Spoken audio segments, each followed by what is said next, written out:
Alright guys, so Amphibia came out on the Disney Now app and YouTube at midnight last night, today, whatever. Let's talk about it.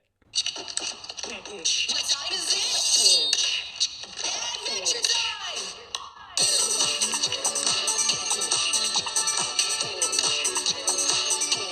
And a quick spoiler warning before we get started. If you haven't watched the first episode of Amphibia yet, go watch it before you watch this video. So the episodes we are treated to are Anne or Beast and Best Fronds.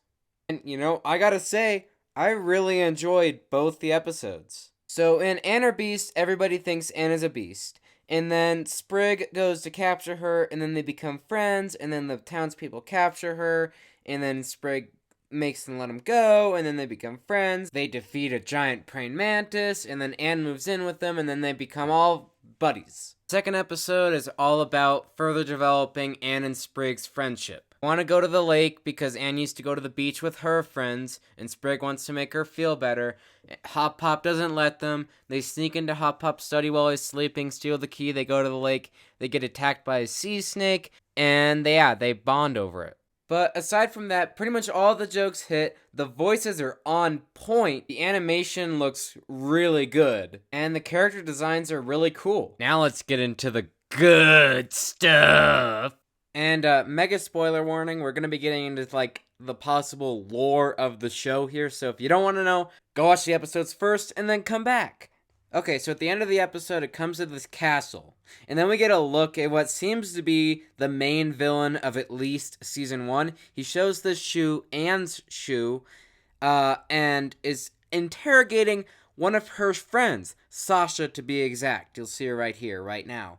So, what does this mean? Well, it means that not only was Anne transported to Amphibia, but all three of them. And to back it up, we can see that all three of them are being sucked into the chest or portal, whatever you want to call it. And as well, we know what Sasha's doing. She's trapped in that dungeon, but we're yet to find out where Marcy landed. I'm assuming they've been there for the exact same amount of time, just landed different places. Now, at the end of the first episode, we see Anne pull out the chest that transported them to Amphibia and attempt to reopen the chest in hopes of getting back to Earth. Or at least getting to her friends. But it doesn't work.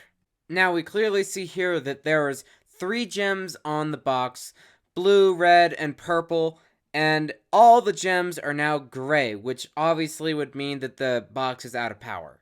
Then we come to this thrift shop, where Anne is being pressured into stealing this chest that I guess they want for some reason. And don't think I don't see that Sega Dreamcast. So Anne grabs the chest, and judging by her face, she doesn't want to take it. She puts it in her backpack, she walks away. So here, Anne is explaining why somebody wants to be her friend. Her friends are obviously, I'm not going to say necessarily abusive, but maybe not the nicest to her. And she clearly states that she didn't want to steal the music box, chest thing. So she's basically just like any other 13-year-old. She sacrifices her own happiness to keep the friends that she'd probably be better off without. And she says that her and her friends used to go to the beach, which basically confirms my theory of it being San Juan Middle School. And she's 13, so, she is in middle school. But, guys, that's just about all I got. Hopefully you watch Amphibia. If you haven't watched Amphibia, just go watch it. Support new shows. It's going to be a really good one, guys. It's going to be really good. But, until next time, guys, subscribe, comment, like, the usual. Peace!